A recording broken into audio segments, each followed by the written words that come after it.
it's one thing to have like 100 super engaged players, but if you get like 1,000 players and only 100 are engaged, your engagement percentage, your Mhm. engagement falls. So if your engagement and the retention keep high, then you slowly keep climbing the ladder. The game has to keep up with the users coming in. If that's happening, yeah, you will continue to grow.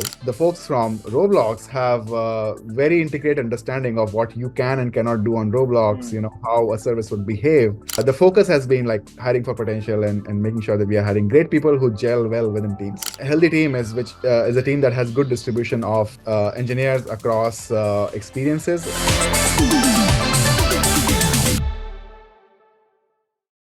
Right. Hello, everyone. Welcome to the Game Makers Lounge, episode 3. Today, we invite another friend, Parikshit. Me and Pari go back a long way. In fact, all three of us on this call go back a long way. We worked at Singapore a bunch, but really excited to invite a friend who is the head of engineering at Voldex. Parik, do you want to just take a few minutes and introduce yourself? Yeah. Hello, everyone. My name is Parikshit. I have about 15 years of experience in the gaming industry. I started my career when social gaming was just taking off. I saw the casual gaming industry transition from text-based games like Mafia Wars to richer games like Farmville and eventually to mobile.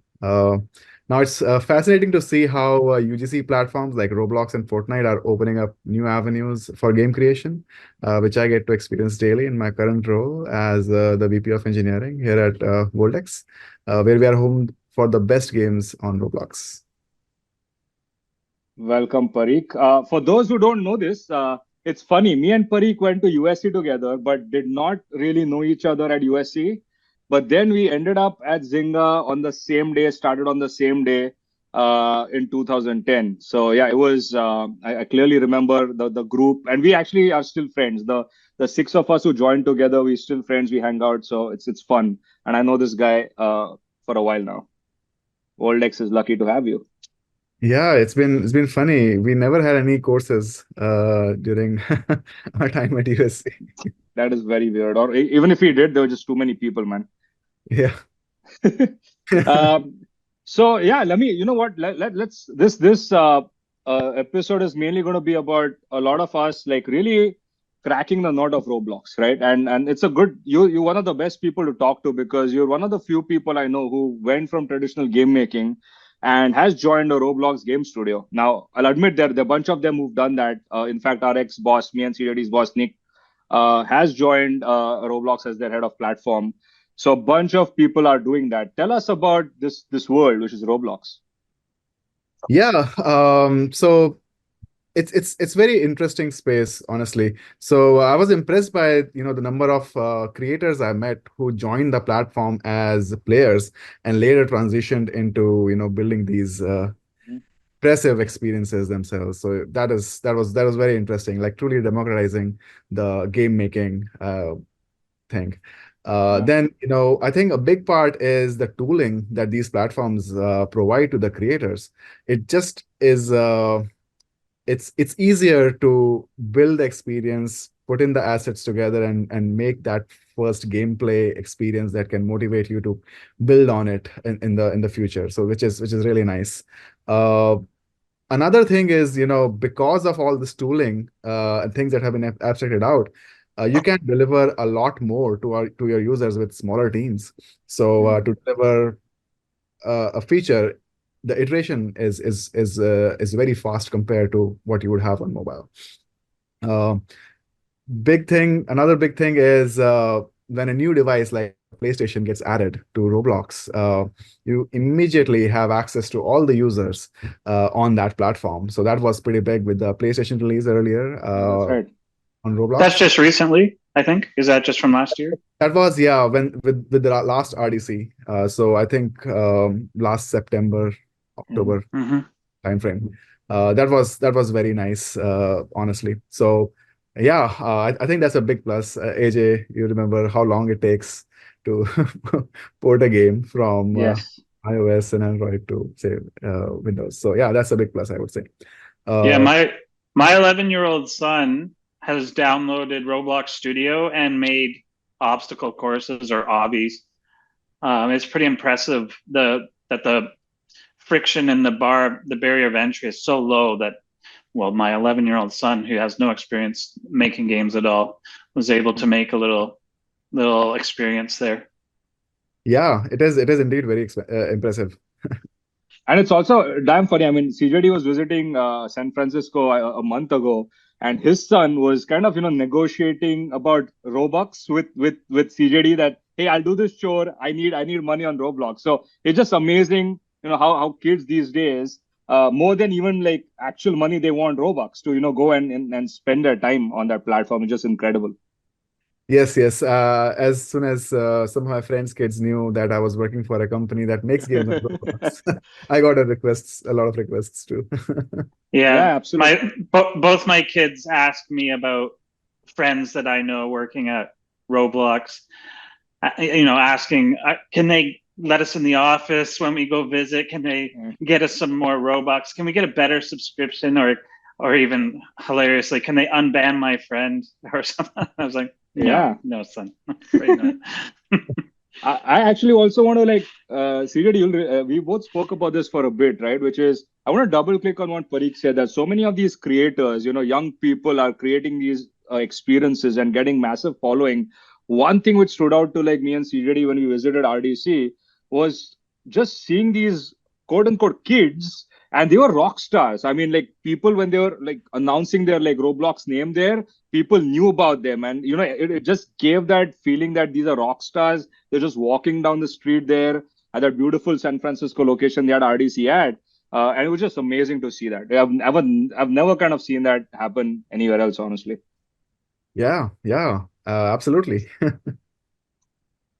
it Very was pretty cool. cool. We talked to a number of people there, and it was definitely some real compelling stories of people who have made a whole life around creating UGC or I don't know, hats and stuff that they're selling on the marketplace in Roblox. And I was talking to one guy who like raised himself and his mom up out of a poverty state and lives a great life and is one of the top sellers of this content. And that's amazing that this one platform is like basically generated a whole generation of future business people, basically.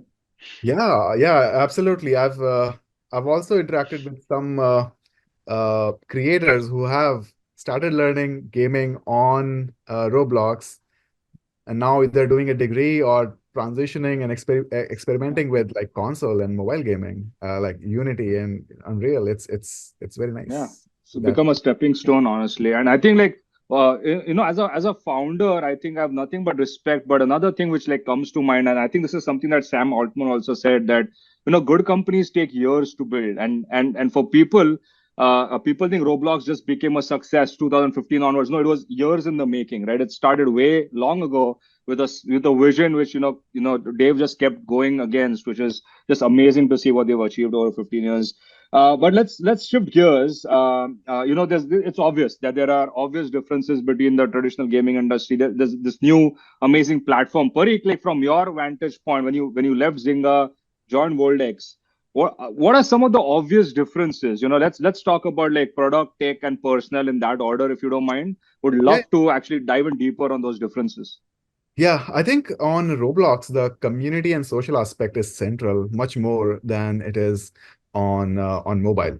So you are playing with the people on one server, the server that you are on, and you are interacting with them. So you would see a lot of friends banding together and trying to play on one server,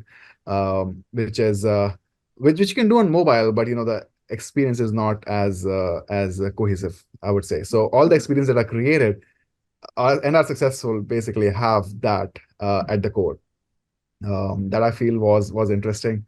Uh, Another thing that I found very weird was almost all, even the big Roblox games would throw you in the game and you figure it out.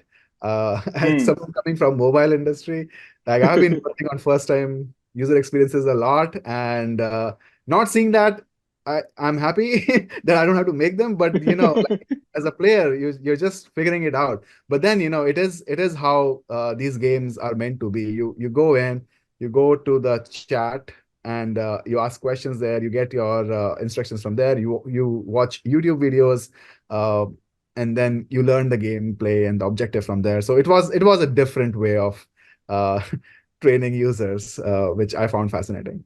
That is Uh, I very think there's a certain. interesting. Oh, go ahead. Yeah, go on. Sorry. No, I CJD, was you just go gonna on. say I do find there's a certain irony in that in our previous life on mobile, we were constantly looking to surprise and delight, quotes from our previous life. Um, and I have quit games because the fatui has just dragged on too long. And we're Yeah, all the age where we grew up in games where we just had to figure it out. Sometimes we get a booklet with a game, but most of the yeah. time we just had to go figure it out, and figuring it out was part of that surprise and delight.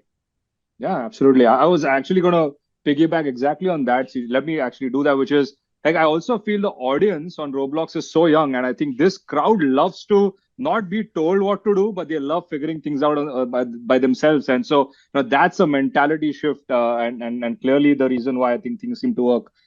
Makes sense, Parik.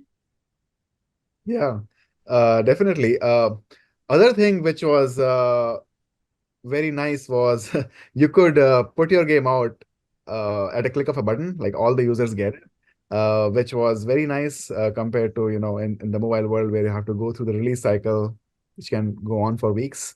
I really think that was nice. Something else that was different was the guardrails that you have on Roblox. They can sometimes feel limiting, like no access to WebSocket connections or Mhm. limited number of HTTP requests that you can make per server. This Oh, we can, know that. We know about that. yeah.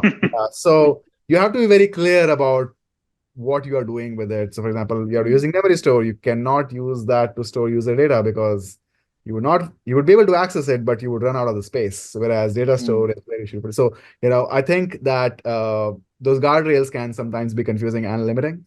Yeah. Uh, yeah. Do you guys around those guardrails? So those, I think, those could sometimes cause some barriers for depth, for game depth. Um, are there clever ways to get around some of those? I mean, you guys have got so many cool games. I'm sure you've gotten around these Honestly, barriers. yeah, honestly, CJD, that is limiting, but I think they're reasonable. A lot of them are reasonable. So you would run into it if you do not optimize for it, for example. So let's talk about HTTP requests. You can make, I believe, 300 or so, and 1 MB is the data limit. Hmm. So you could maximize that. Yeah, It forces you to think how I can maximize it. So batching comes naturally. Like I should Hmm. be batching my requests. I shouldn't be like just firing off a request every time I need to. Uh, yeah, I think it also enforces some best practices and reduces our AWS bill. So uh, Yep. yeah, I think there are ways, which is batching is one, and keeping a count of what your budget is. For example, uh, for for our HTTP requests, we are kind of budgeting like X number of requests that you would need for like bookkeeping, for example, analytics, Mm. monitoring the server metrics. So, off of like say 300 that you would get every minute, uh, two will be used for this, and then you have the rest sure. available for other things. So I think one of the things that comes with it is to be cognizant of what's happening. Then, like what you have at your disposal and what's remaining. So budgeting is another thing that I would emphasize upon. And then really looking at all the services. So, for example, instead of using polling, maybe look at using messaging service at Mm. sending information out. Roblox with their cloud API allows access to data store and messaging service. So you could kind of build tools externally that also interact with the game. So yeah, there are limitations, but there are ways to get around it. Yeah, Engineers yeah. will always find a way to get around things. Yes, and find ways to really use it poorly sometimes. That is so true. So Parik, I actually want to double click on one very interesting thing you said, right? Which is, and I love this aspect about Roblox. Like anyone can create an experience, hit that play button, and now it's just out there, right? But let's talk about what that does. It's a distribution problem, right? So let's say if I'm a new Roblox dev, how do people find out about my game? Like, talk to us about that world. Is distribution a problem? Because let's look at iOS for example. Any small dev making a mobile game it's an uphill battle. Distribution is a really big deal there. How is it on the Roblox side? Good question, AJ. I think that was on top of my mind also. Like when you are in mobile, one thing that you are very cognizant about is the user acquisition cost, Yes. and how do you get more users to play your game? And discovery plays a very big role in it. Roblox is very good at surfacing the games that you may like, and there is a algorithm that they have for recommending the games that you could be playing. It relies upon some of the core metrics of the game, which are like engagement and retention. And I believe some tech KPIs also uh, go into figuring out if whether a game can be played on a device or not. So bundle all it together, it then surfaces your game to users, and if your engagement and return like and the retention keep high, then you slowly keep climbing the ladders. That's what I've seen, to be honest, Interesting. as someone uh, who's kind of watching these games. Some of these Yeah. games go to really big numbers, and then once you reach a threshold, I think after that you can really hit big numbers. But the key part here is that, as a lot of game makers know, as you get more users into the game, these metrics are the first one to take hit, Mhm. because it's one thing to have like 100 super engaged players, but if you get like 1,000 players and only 100 are engaged, your engagement percentage, your Mhm. engagement will fall. So the game has to keep up with the users coming in. If that's happening, yeah, you will continue to grow. That's been something that I've noticed so far. And what are there some basic? I wouldn't call them hacks. These are all gamification hooks. Let's call them hooks to keep people engaged. Is it that chat thing you're talking about? Because clearly there's no first time user experience. What are some of the things that people making Roblox games really want in their game, or are aspiring to bring into their game? Or maybe let me put it this way: you've seen a ton of successful games. Y'all run a few successful games. What are some of the things y'all do to keep people engaged? AJ, if I had an answer to that question, I really wish. But just trying to take a stab at it. I think, I mean, bottom line is, like, for any game, the game has to be fun, and Hmm. quantifying fun is very difficult. So I think that's the challenge. Now, it is very difficult to actually find out what's fun. Uh, you could try and explore things like you know giving leaderboards to the users, where they find fun in like competing. Uh, for a game like Dungeon Quest, you could give them like new dungeons every so often to kind Hmm. of explore. So yeah, I think you mentioned the deeper gameplay part. I think that's what is something that would keep users coming back. And Hmm. as soon Yeah. as users keep coming back, you have retention. So giving them like a meaningful reason to come back, I Yeah. think, is key. Very I've played cool. that game, by the way. Oh, Dungeon Quest. Yeah, I tried it out and joined a party. Oh yeah, it's a fun I know game. why. Great feature. Yeah. uh, no, so this is cool. So I want to shift towards now learning, right? Learning between these two worlds. I mean, these gamification features, deeper engagement, all these are areas that the typical traditional game makers can bring to Roblox. I would love to kind of flip the narrative or flip the question and ask you, what are some of the amazing things the Roblox world is doing that the traditional gaming industry can learn from or aspire to? Yeah, I think I will circle back to one of the things I mentioned earlier about the social being central to Roblox games. I think Mhm. that having experiences that require good social interaction. So, one of the examples that comes to my mind from mobile world, and our past, AJ, is Words with Friends. Like, it is a social experience.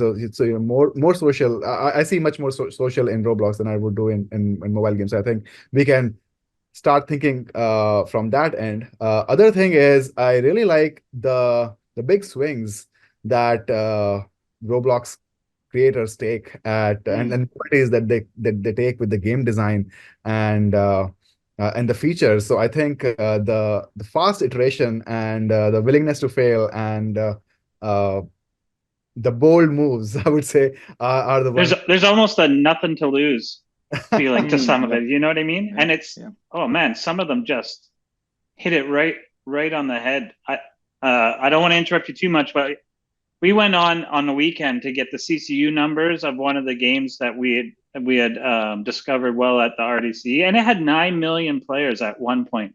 Yeah. It's insane. I mean, that is incredible. Yep. Yeah, yeah, absolutely, right. So yeah, I think those are the main things that caught my eye. Being able to deliver with a smaller team and abstracting things that are not related to the games. Like, if you see Roblox, like they have abstracted a lot of complicated things out, and let's the creators focus on making good games. And I think that's been very impressive so far. Very cool. Uh, are you seeing let's talk about teams. Our team size is comparable to a typical mobile game studio. We would love to hear a little bit about how Voldex is, organized. How, because y'all obviously have multiple games, and just talk to us about that. How's the composition? Are they mainly young devs, or no? Traditional people are now coming into Roblox. Just talk to us about that whole ecosystem. Yeah, that's a very good question, and something that is very important as the leader within the company on like what the composition of the team is. We have, I think, devs across all experiences and levels, and I appreciate it too much because I think there are learnings to be had from all ends. So, for example, one of the things that devs the engineers on mobile have experience with is like the tooling and uh, uh, you know the the the ways to optimize assets and Hmm. code for mobile. Uh, Whereas the folks from Roblox have a very integrated understanding of what you can and cannot do on Roblox, Hmm. how a service would behave. So when you combine those two, you really have a very a good team that can actually, deliver, say, a very high quality and production value experience on a game Hmm. on mobile within Roblox. Because mind you, like when you try to deliver very high fidelity and very high production quality game on Roblox, you still have to pay the overhead of the app that is running inside, right? Yes, So that's true. optimizing your game, making sure FPS is not all over the place, making sure that your asset management is good, like is a lot of effort. And mobile folks have very good experience who have been Yeah. doing for a long time, whereas Roblox guys, like Roblox engineers are very experienced in what Roblox ecosystem looks like. So yeah, that's been a high level strategy to kind of make sure that you have a good distribution. No, that's cool. And size wise, do you think you need the same number of people?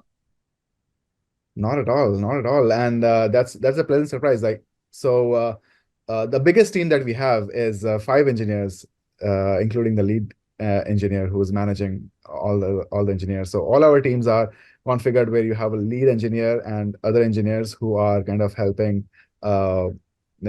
deliver on all the features and the roadmap and the technical initiatives that we are taking. So yeah, the team size is much smaller for the size of the game and the amount of features that we deliver. In our previous life, as mentioned before, we worked a lot on mobile. And we joke around that we are practically a data company rather than a game company. How does that transition to what you're doing now? So I think that is very important. In our conversation earlier, we talked a little bit about quantifying fun, and I think that anything that doesn't translate into people coming back and playing your game uh, is uh, is actually telling you that your game's not fun because you would want to really see the what everyone who's playing your game is experiencing. And when you have like millions of players playing your games on a daily basis, it's really hard to get anecdotal feedback and and rely on that. So I think Yeah. that numbers are very important. I would say it's a mix of both. It's not either or. But Yeah, I would say, like, you can't, while you can't quantify fun, but I think these numbers do tell some story. yeah, that's cool. And when it comes to hiring people for your team, is it easy to hire Roblox engineers? Is it any easier? Is it any harder? How do you? I mean, it's quite a the times we're in are very interesting. It Yeah. is. It is. Hiring has so we have to be creative with hiring, and the reason why is because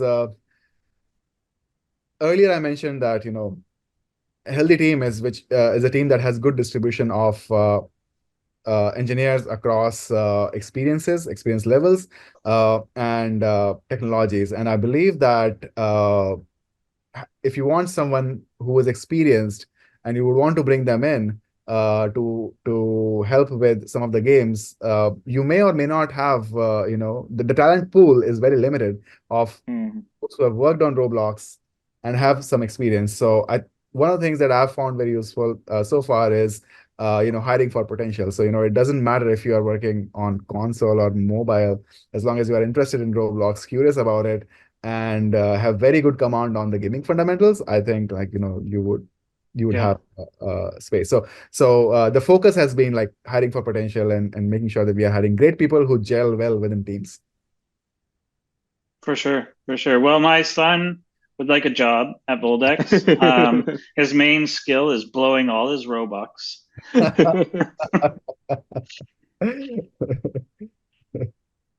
Cool. So we're coming toward the end of the of this section, and Parik, we would love to kind of end with how can, let's say, people like Snap, like the product that we're building, continue to support the Roblox game makers. How do you see these third party tools like us kind of continue to work well with the Roblox tooling that keeps improving every few months?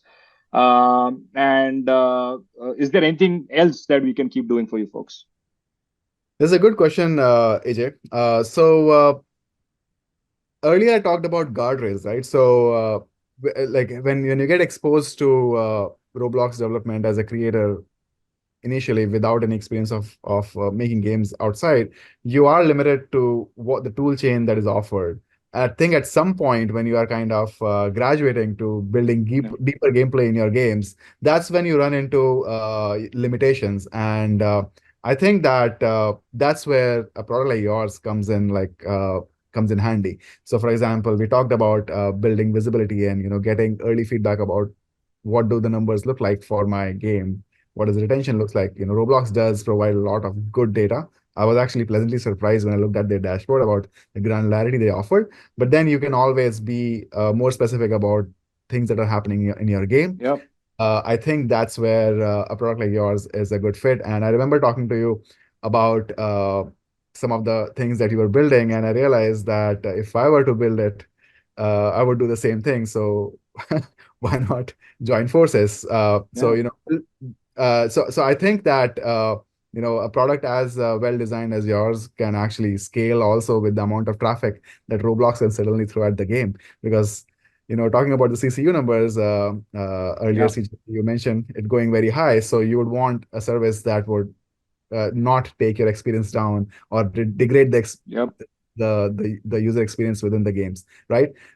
So that's very critical. Anything so Within Roblox, right? When you are operating the game, you can build your game experiences within that particular server. But if you want to do something global, which we did using your party snap, uh, can come in very handy in making any deeper gameplay features. So, for Yep. example, if you wanted to build a party system globally, it would make sense to use a service like yours to enable discovery across servers. Yep. So there are a bunch of use cases, I believe, to build a deeper gameplay with. Very cool. Yeah, we're happy we continue to help you folks. And so Parik, final question from me. What does the next year look like for Voldex? What are you folks excited about? what are you folks excited about the Roblox platform in general and about your company and where you all are taking it? I just saw you all also just bought a new game studio a month ago. I believe it was last month. So obviously exciting times at Voldex. Yes, AJ, we are very excited. So our latest acquisition was Ultimate Football. Great game and excellent team. We are very, very happy to have them. And we are very excited to uh, grow the games and deliver even deeper experiences where we can deliver the features that users have been asking for a long time uh, within Driving Empire, uh, Dungeon Quest, and Ultimate Football. Yeah, so for the next year, we'll be focusing upon delivering what our users really want and have been asking for, and building in the deeper gameplay features that we talked about. So Very cool. very cool. Great. All right. Well, thank you for joining, Parik. Thank you for taking the time and chatting with us. It's always fun catching up. I've learned, hopefully people have learned a little bit about the Roblox world, which is exciting and for you to stay. So thanks for your time, and we'll see you all soon. Cheers. Yeah, thanks, AJ and CJD. It was nice chatting with you. Bye. Thanks, Pete.